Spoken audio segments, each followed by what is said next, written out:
कार्यक्रम को करवा रहे हैं और आज के संयोजक इस कार्यक्रम के हमारे मास्टर साहब अशोक जी, बहुत बहुत साधुवाद आप लोग को देते हैं कि डायबिटीज़ जैसे बीमारी को, जो कि बहुत तेज़ी से हमारे देश और प्रदेश में फैल रहा है, गांव देहात में फैल रहा है और लोगों को उसके बारे में उचित जानकारी नहीं है। और सबसे मज़ेदार बात है और दुखद बात भी है कि लोग को जब डायबिटीज़ के बारे में कहिए तो बोलते हैं कि जब होगा तब दिखाएंगे, और जब हो ही जाएगा तब कौन चीज़ दिखाइएगा।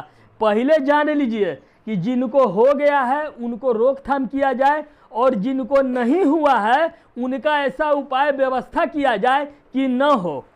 अब इसको मेडिकल भाषा में समझाने से अच्छा है कि आम बोलचाल की भाषा में आपको समझाएं, घरेलू तरह से समझाएं, क्योंकि डॉक्टर का काम होता है रोग को दूर करना, और रोग तभी दूर होगा जब आप अपनी भाषा में अपने तरीके से बीमारी के बारे में समझिएगा।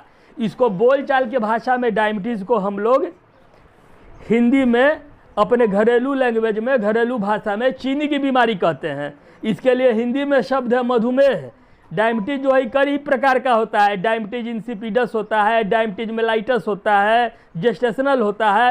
ये सब तो वहाँ बोलने के लिए है जो ज़्यादा अंग्रेजी बोलते समझते हैं, लेकिन हमारे देश की जो आबादी है, जो आम जनता है, वो गांव-गांव में फैली हुई है।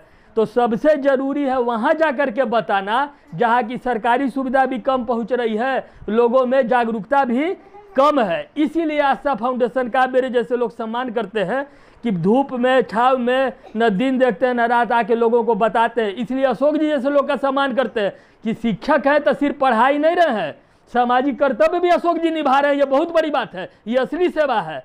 तो अशोक जी के लिए, पुरुषोत्तम जी के लिए भी ताली बजा दीजिए भाई, क्योंकि ये आप लोगों के, अब इसको उतार देते हैं माला भाई नेता, थोड़े हम लोग तो चिकित्सक है, सेवा करते हैं। देखिए अब क्या है कि इस बीमारी के बारे में जान लीजिए। एक समय ये बीमारी, इस बीमारी का तो वर्णन हमारे वेद उपनिषद में है, लेकिन ये बीमारी बहुत कम थी।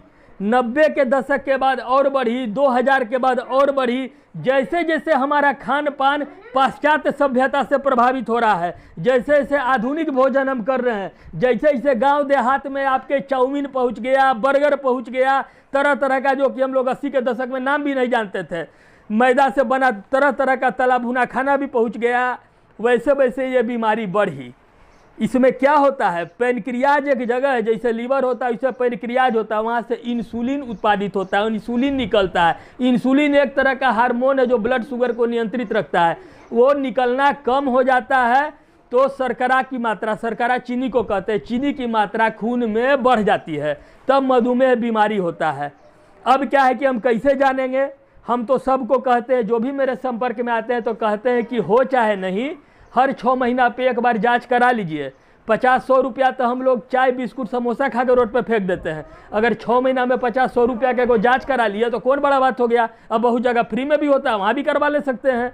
तो जाँच करवा लेना चाहिए, क्योंकि कब किसको हो गया पता नहीं चलता है, और जब पता चलता है तो बहुत बार देर हो चुकी रहती है। इसीलिए इसको साइलेंट किलर भी कहते हैं, मतलब खामोश हत्यारा, ये भी इसको कहा जाता है। क्या इसमें है? अचानक पेशाब तेज लगने लगेगा, फ्रीक्वेंट यूरिनेशन यानी बार बार पेशाब आना, अत्यधिक प्यास, बहुत ज़्यादा प्यास लगना, चक्कर आना, कभी कभी देह पर चकत्ता निकल जाना, स्किन में नोचनी होना, खुजली होना और लाल लाल चकत्ता निकल जाना, पता नहीं चलता है कि वो इरिटेशन किस वजह से है, वो भी डायबिटीज का एक लक्षण है। धूप बर्दाश्त नहीं होना, चकरा के गिर जाना, वो भी एक लक्षण है डायबिटीज का। इस प्रकार से कई एक लक्षण है। बहुत जल्दी थक जाना, पहले नहीं थकते थे अब थक रहे हैं, अंदर से खोखलापन महसूस होना, कोई शरीर में घाव हो गया तो उसका जल्दी न भरना। पहले पैर छिला जाता था, कट जाता था तो जल्दी भरता था, अब बहुत दिन हो रहा है नहीं भर रहा है, क्या बात है भाई। तो ये सब बहुत सारे कारण हैं जो कि डायबिटीज होने के प्रारंभिक लक्षण हैं। और जब हो जाता है तो किसी न किसी शरीर के एक अंग को वो प्रभावित कर दे सकता है। वह किडनी भी हो सकता है, वह लीवर भी हो सकता है, वह आँख भी हो सकता है, वह चमड़ा भी हो सकता है, वह कोई भी शरीर का अंग हो सकता है। डायबिटीज फूट हो जाता है, पैर में घाव है, वो बढ़ते बढ़ते मांस से हड्डी, हड्डी से नस तक पहुंच जाता है, और जैसे लकड़ी सड़ के सूख जाता है तो बढ़ई कहता है कि अब बदल दीजिए, नहीं बनेगा, वैसे ही डॉक्टर बताते हैं कि इसको अब एम्पुटेट कर दीजिए, एम्पुटेशन कर दीजिए, मतलब काट के हटा दीजिए। तो वो स्थिति डायबिटिक फुट की आती है। हालांकि उसका इलाज है, हम लोग किए हैं और सफलता भी पाए हैं। कई डॉक्टर बोल दिया काट दीजिए, लेकिन दवाई से ठीक हुआ मरीज है हमारे पास, तो वो भी एक उपाय होता है। तो इस तरह से उसके बारे में जान लेना है। और अगर चाहते हैं कि दवाई भी नहीं खाना पड़े तो कुछ उपाय बोलते हैं, उसको हमेशा आपका डायबिटीज कंट्रोल में रहेगा। पहला कि भोजन उतना करिए जितना पचा सकिए।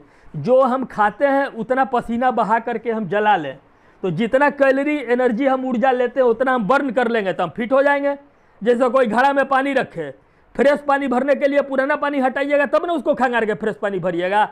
तो जो खाना खाते हैं ऊर्जा में कन्वर्ट होता है। अगर हम टहल लेंगे तो शरीर में सेबेसियस ग्लैंड है, वो खुल जाता है, पसीना के माध्यम से ऊर्जा बाहर आ जाती है, स्पेस खाली हो जाता है, तो आप फ्रेश हो जाइएगा, एक्स्ट्रा शुगर नहीं होगा। तो इसीलिए टहलना इसका सबसे ज़रूरी चीज़ है। इसीलिए आस्था फाउंडेशन, हमारे प्रिय पुरुषोत्तम जी इसमें अपना नारा भी दिए हैं, वॉक फॉर लाइफ करके ही एक अपना स्टेटमेंट भी देते हैं। सही बात है, या तो आदमी तैरे, तो तैरना सबके लिए संभव नहीं है, तो टहलना बहुत ईजी है। तो आदमी टहले, आधा घंटा 40 मिनट टहले युवा, कोई वृद्ध हो गए तो 20 मिनट ही टहलें। अगर खाना खा के 10-15 मिनट टहल लेते हैं तो बहुत अच्छा है। टहलना इसका बहुत अच्छा उपाय है। जो नियमित रूप से टहलेगा मानसिक तनाव नहीं लेगा, शुगर कम खाएगा। चाय में तो चीनी छोड़ ही दीजिए। चाय में जब चीनी छोड़ दीजिएगा तो कभी शादी ब्याह में जाइएगा तो एक आध गो रसगुल्ला खा लीजिएगा। बहुत डॉक्टर शरीर शुगर मना करते हैं, हम नहीं करते हैं, क्योंकि शुगर भी जीवित रहने के लिए शरीर में जरूरी है, एनर्जी देता है, लेकिन शुगर का सेवन बहुत कम करना है। चावल बहुत लोग मना करते हैं कि पूरे से चावल छोड़ दीजिए, पूरा से चावल छोड़ दीजिएगा तो पखाना खड़ा होने लगेगा। तो चावल सप्ताह में 3 दिन खाएंगे, 2 मुट्ठी खाते थे, के मुट्ठी खाएंगे। चावल 3 बजे दिन के बाद नहीं खाएंगे। 3 बजे दिन के बाद वातावरण में ऑक्सीजन की मात्रा बढ़ जाती है, घट जाती है, तो चावल नहीं खाएंगे। चावल हम जल्दी खा लेंगे। रात में रोटी, दिन में चावल, सप्ताह में 3 दिन चावल खाएंगे। खाना को परहेज में रखेंगे, तला भुना से बचेंगे, वो बहुत खराबी करता है। तला भुना से बचेंगे। चाय में चीनी बिल्कुल छोड़ देंगे। फ्रुक्टोज में शुगर कम होता है तो एक आध दिन हम केला खा लेंगे, एक आध ठो, कभी हम मौसमी का जूस पी लेंगे, थोड़ा बहुत फल खाएंगे, लेकिन नियंत्रित जीवन जिएंगे।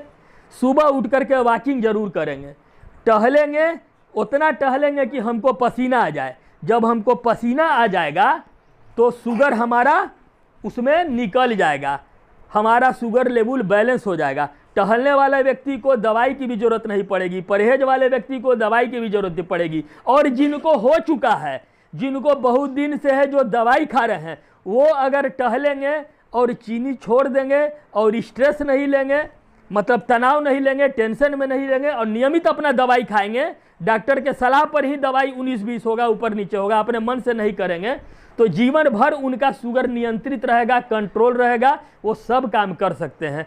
इसलिए जिनको हो गया है वो टहले तो आगे बीमारी नहीं बढ़ेगी, और जिनको नहीं हुआ है वो टहलना शुरू कर दें, खाना पीना नियंत्रित कर ले तो उनको नहीं होगा। अगर टहलिएगा अच्छा से तो नहीं होगा। यह हमारा अनुभव है, जो कि 17-18 बरस से इस काम में लगे हैं, तो यह हमारा अनुभव है। और दवाइयाँ हैं जो कि हम लोग देते हैं। जिनको बहुत ख़राब स्थिति में पहुंच गए हैं वो लोग इंसुलिन डिपेंडेंट हैं, तो उनको इंसुलिन पड़ता है, लेकिन उपाय है। पर बेहतर है कि हम पहले से सचेत हो जाएं, हम जान जाएं, तो शुरुआती दौर है तो जल्दी नियंत्रित हो जाएगा, और अभी नहीं हुआ है तो आगे नहीं होगा। अगर हम अपने खान पान में बदलाव लाएंगे, गलत जीवन शैली से ये बीमारी होती है, तो हम उसको ठीक रखेंगे, शरीर को स्वस्थ रखेंगे, तो शुगर नहीं होगा। हमको खुजली होता है, ढेला ढेला नहीं, दोदरा दोदरा हो जाता है, और लाले लाले हो जाता है। ये पैर में है ना, ये बीमा इसलिए देख के हमको बीमारी हो जा रहा है। देखने दीजिए, पैर में है ना, आपको एक जीमा भी है। अच्छा, नोचनी ऐसा होता है कि नोचते नोचते मजा नहीं लगता है कि नोचते नोचते खून बहा दें, नहीं बताया, ऐसे खूब नोचते लेकिन नोचने में अच्छा लगता है ना, खूब जबरदस्त नोचती है ना। और दोदरा दोदरा भी देह में निकलता है, चकत्ता लाल हो जाता है, हो जाता है ना, जो पूछ रहे बताते जाइएगा, लाल होता है ना। आज जब उस पर उंगली फेरती हैं तो गड़ता है कि नहीं, कुछ ऐसा नहीं लगता कि कांटा गड़ रहा है, लेकिन लाल हो जाता है, वहां पर का चमड़ा। बोलिए। जैसे थायराइड हो है ना, तो दवाई खा रहे हैं, 100 mg का खा रहे हैं, तो फिर एल्ट्रोक्सिन खाती है कि थायरोक्सिन न खाती है? थायरॉक्सिन खाते हैं। अच्छा, आपको हाइपोथायराइडिज्म है? हाँ, खैर बताइए। तब मतलब कि नॉर्मल है, जांच तो कराई थी 1 महीना अच्छा। पहले, तो नॉर्मल है। हाँ, फिर भी पैर फूट जाता है तो तीनों डॉक्टर, नॉर्मल है? T3 T4? हाँ तीनों नॉर्मल है, तीनों नॉर्मल है। अच्छा, तो बोला कि खून की कमी है आपका। देख लेते हैं। हाँ वो तो देखना पड़ेगा ना, नीचे की जमा था तरी। हेमोग्लोबिन आपका 60-65% है, अभी थोड़ा और बढ़ना चाहिए। जी। और जो पैर में आपके स्वेलिंग है, जांच हुआ है T3 T4 TSH का? हाइपोथायराइडिज्म है ना? क्या खाते हैं, एल्ट्रोक्सिन की थायरोक्सिन? एल्ट्रोक्सिन खाते हैं, कितना? 100। हाँ तो ठीक है, उसको खाइए और दोबारा उसको T3 T4 TSH का जांच कराइए, सर से मिल लीजिएगा और आइएगा। उसका हम, हाँ तो हम उसका